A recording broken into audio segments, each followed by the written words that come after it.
Welcome to the Darkstream. VoxDay, voxday.blogspot.com, and Infogalactic. I don't know if you've been following along in the blog today, but I had somewhat of a epiphany related to why I so dislike modern literature. And what I mean by modern literature is I mean the sort of fiction that has pretensions to be serious literature. You know, theoretically, this is the stuff from our era that compares with the great writers of the past, whether you're talking about Hemingway, whether you're talking about Dickens, whether you're going all the way back to Murasaki Shikibu back in Japan in the 700s or 1100s, I think it was. And so, you know, for some reason, the literary style, 800s, thank you. I was thinking 700s, and I was thinking it's not that far back.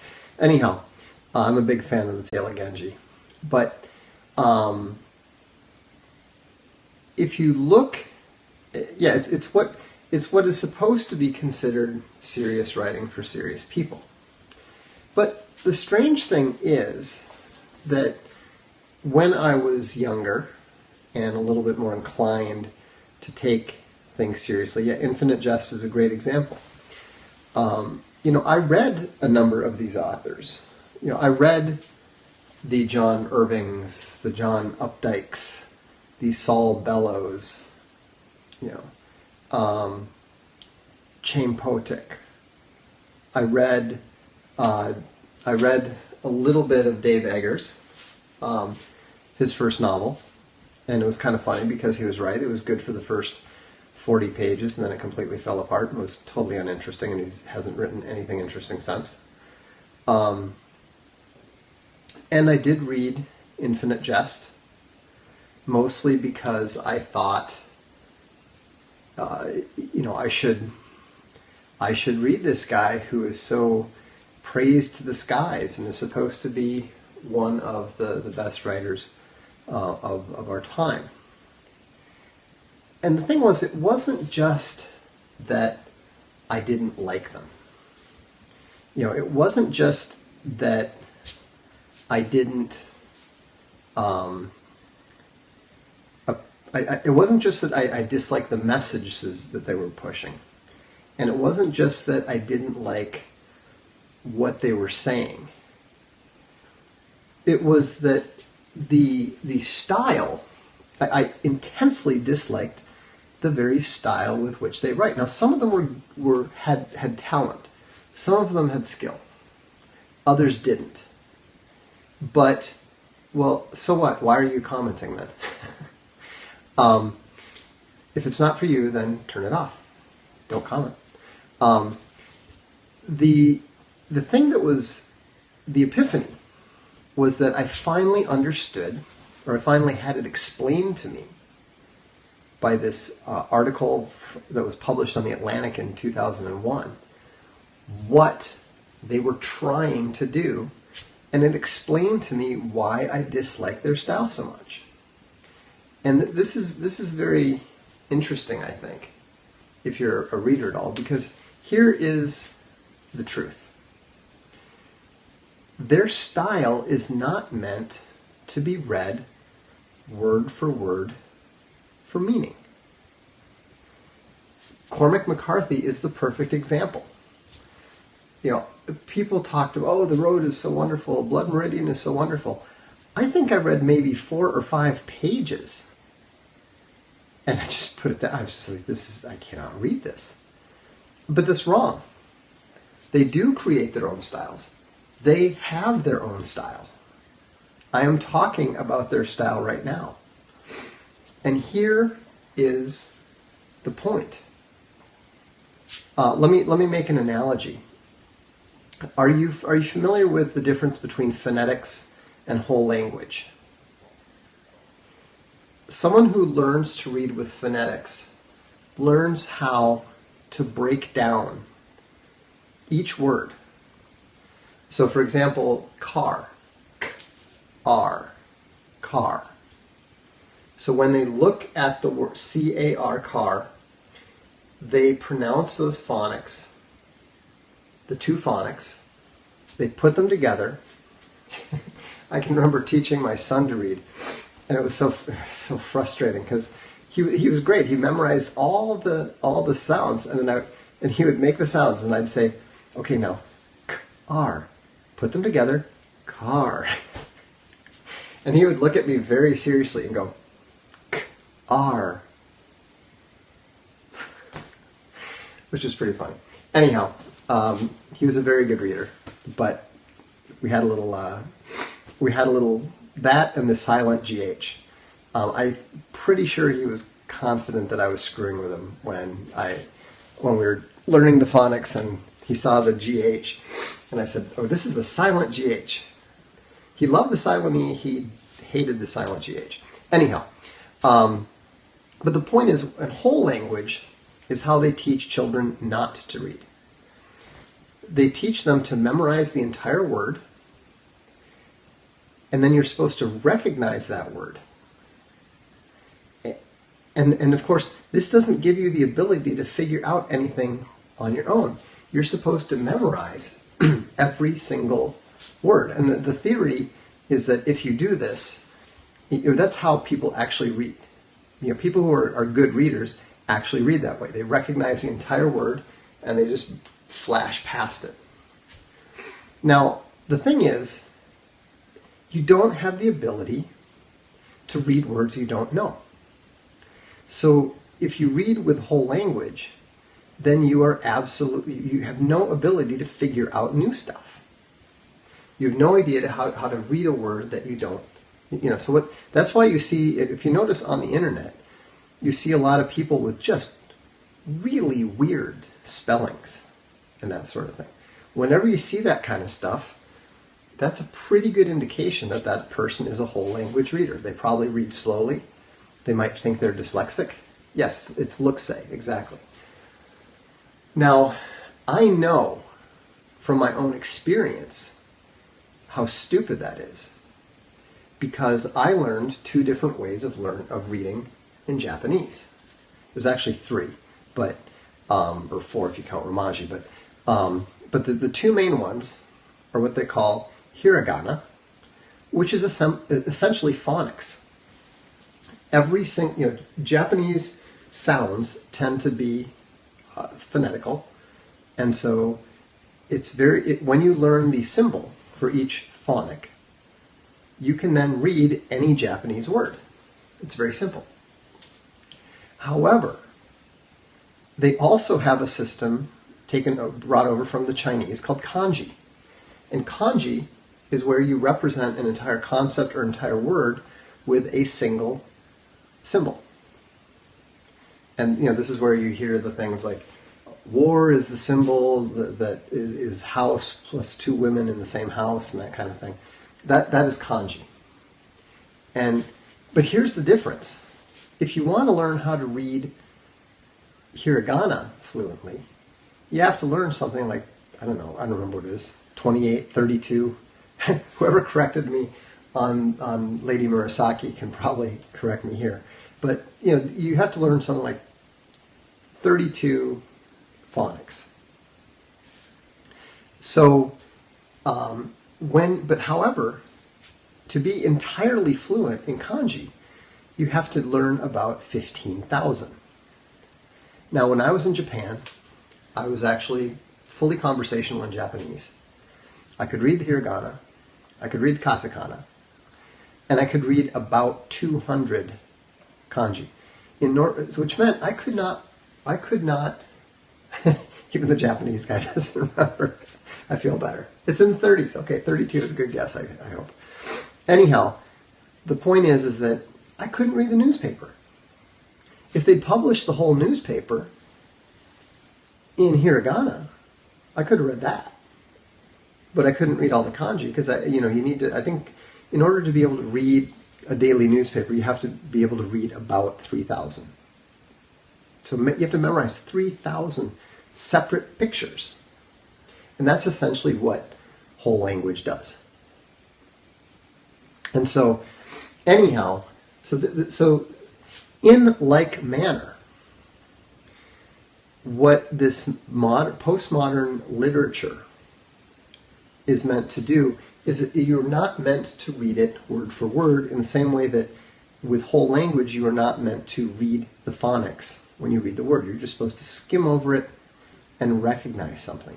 So in the case of postmodern literature, what you're supposed to do is you're supposed to skim over the words, and those words will leave you with a general impression. And that impression is the point. That feeling, that emotion, is what you are supposed to take away from it. If you actually read it properly for the words, you will not get the correct impression, and B, often it will be completely incoherent, and I can prove this. On the blog right now, I just put up a post, and what I did is I took a paragraph from the 1985 National Book Award winner. And what I did is I randomly, there were 15 separate, there are 15 separate phrases and sentences that go into the paragraph. So what I did is I randomized it twice. Took the text and just flipped all 15 phrases around randomly twice. I then posted all 3 paragraphs on the blog. Here's the test. Tell me which one is the correct passage. 2 of them are random. 1 of them is the original passage. Can you even tell? Now imagine doing this. Now imagine doing this to, say, C.S. Lewis. If you took a paragraph from C.S. Lewis and randomized all the different parts of it, do you think it would make sense? Do you think you could tell the difference between the random ordered paragraph and the actual paragraph? Of course you could. It would be entirely obvious because C.S. Lewis is telling a story. Let me check here. I'm going to check the blog and see how many people are guessing correctly.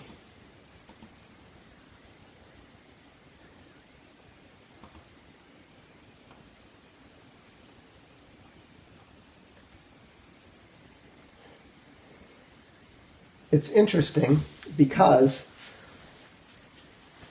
there appears to be roughly divided between those that are. The point is that you can tell. People cannot tell. If postmodern literature was genuine literature, then you could look at that and you could see everyone would pick the same thing because it would be obvious which passage was correct and which two are random. But there's different answers. There's 3 different answers being given by people. Other people are just saying, I have no idea. Like somebody said, I honestly don't know. And so, it is, postmodern literature is literally word salad.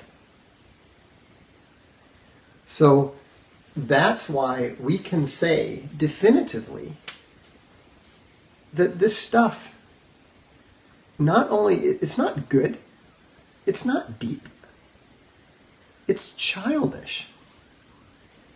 It's childish, it's superficial, and it is meant to be skimmed lightly so that it makes you feel something. It is literally anti-intellectual.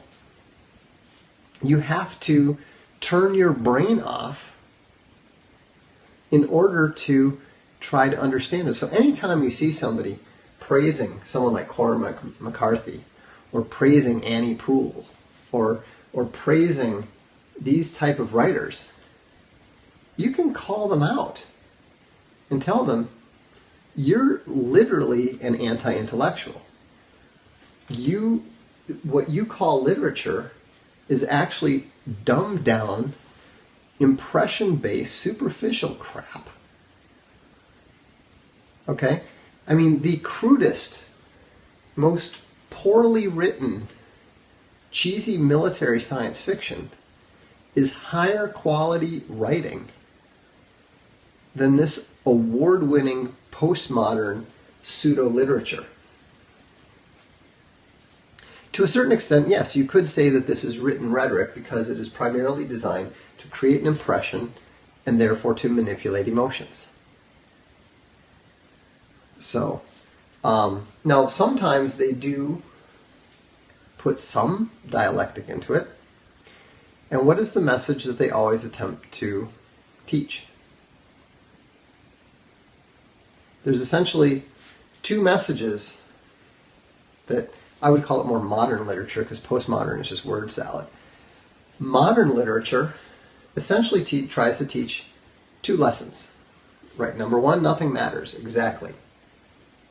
No, the tolerance, diversity, all that stuff, those are not really the primary messages. Those are just that's just the icing.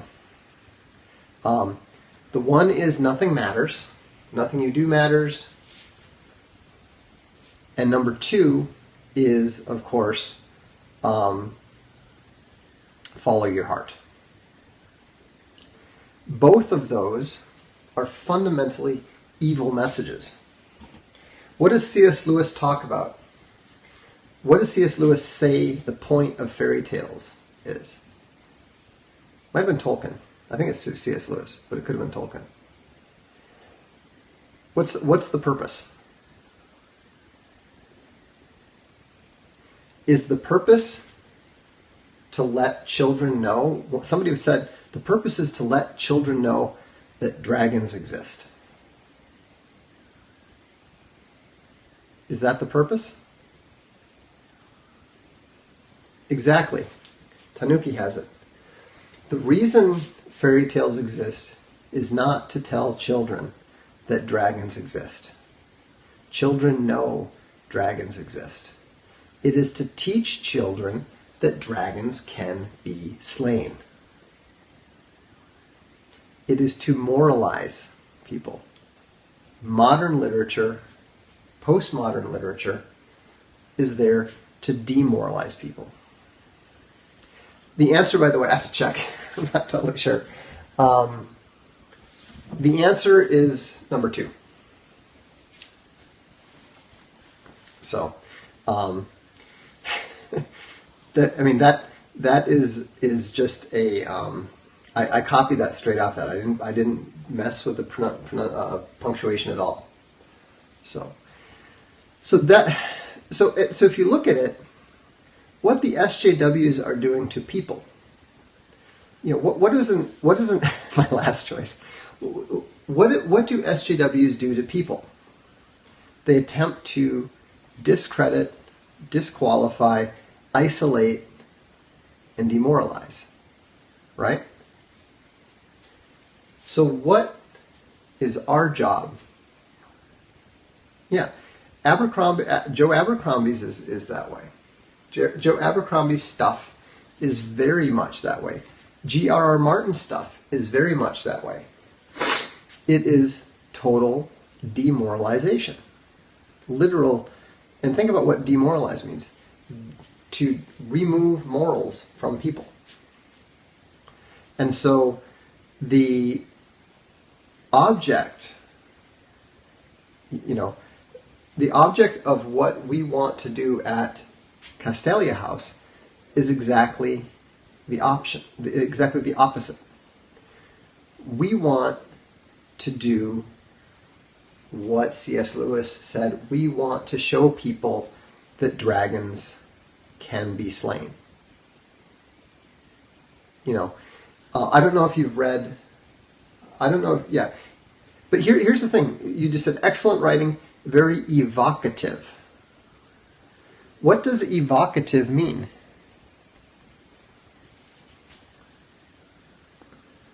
If something is evocative, what does it do? It evokes something. What does that connect to? Don't you see the connection between the postmodern word salad that you skim for an impression? That's evocative. Now, being evocative is okay because there's nothing wrong. In the same way that you have to learn how to use rhetoric, even if you're a dialectic speaker, you have to be able to evoke emotions if you're going to write powerful literature, if you're going to write stories that move people. But there has to be more to it than that.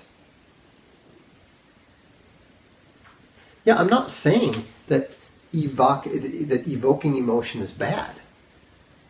I'm saying that if it only evokes emotion and there is no rational thought behind it, if there is no purpose behind it, then it is incoherent, it is irrational, it is, like you said, it is toxic.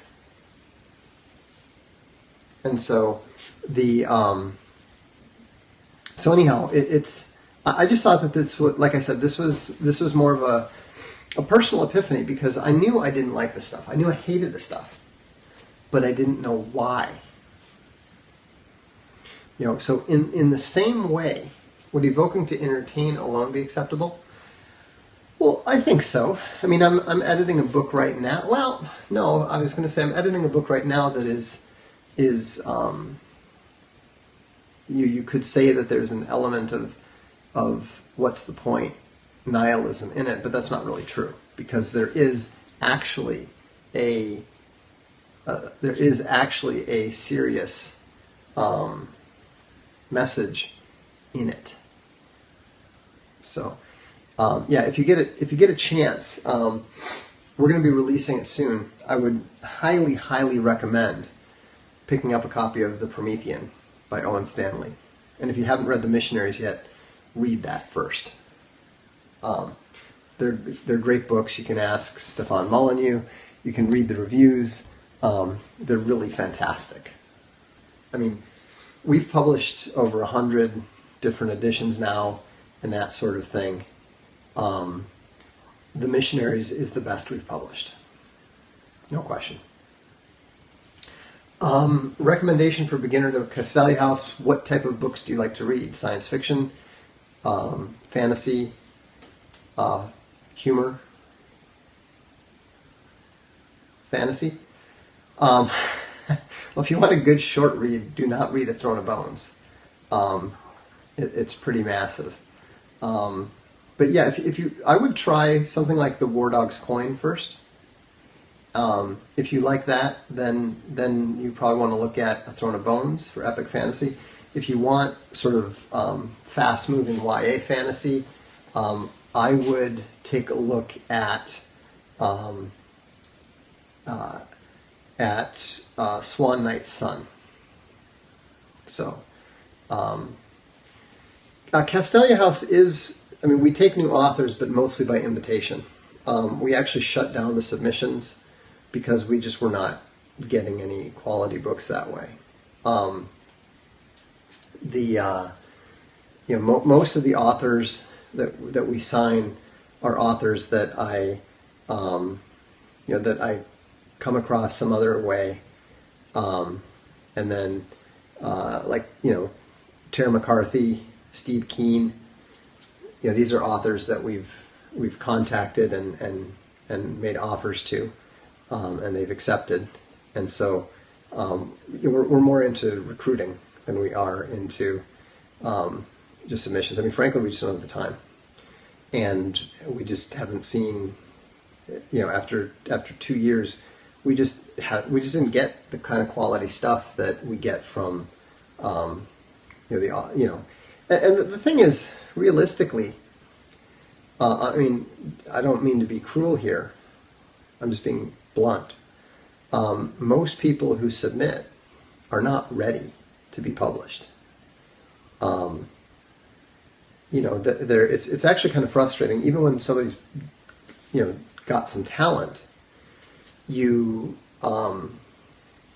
say, okay, look, you kind of need to rewrite this. And then they'll come back to you a week later saying, okay, I fixed everything. And you're like, no, you really didn't. If you look at, Hemingway said everybody's got 1 million words of crap in them that they need to write out and get rid of first. I don't know if that's true, but if you look at my early stuff, I probably got published before I should have been.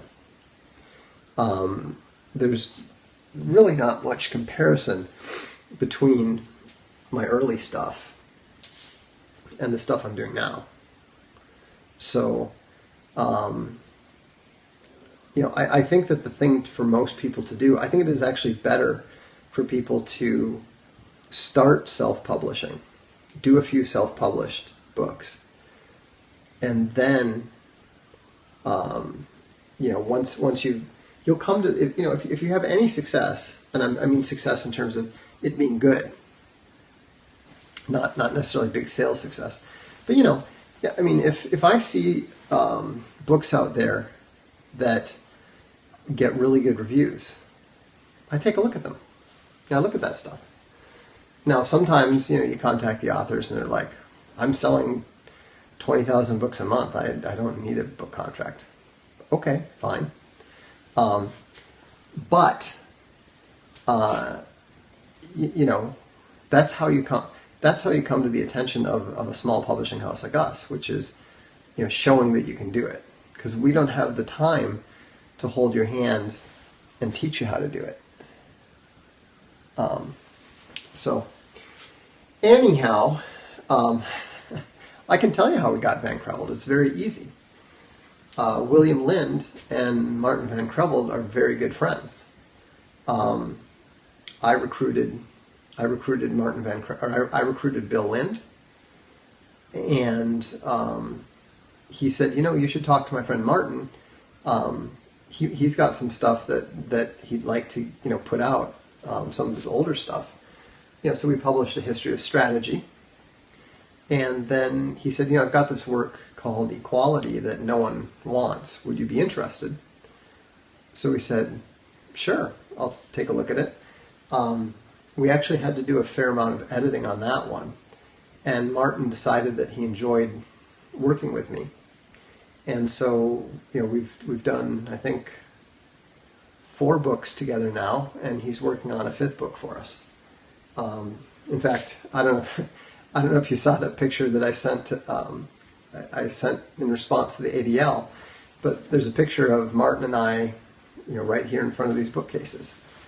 He was here at my house a couple weeks ago. He's a wonderful guy, massively intelligent, just almost frighteningly intelligent. They haven't responded yet, so we'll get in touch with them here sooner or later. I'm a little busy. We're getting the Patreon, the pseudo Patreon prepared here. So we'll be announcing that in about a week. So if you're interested in supporting that, the purpose of that is going to be producing VoxDay videos. SJ Double Down is soonish, probably more September than August.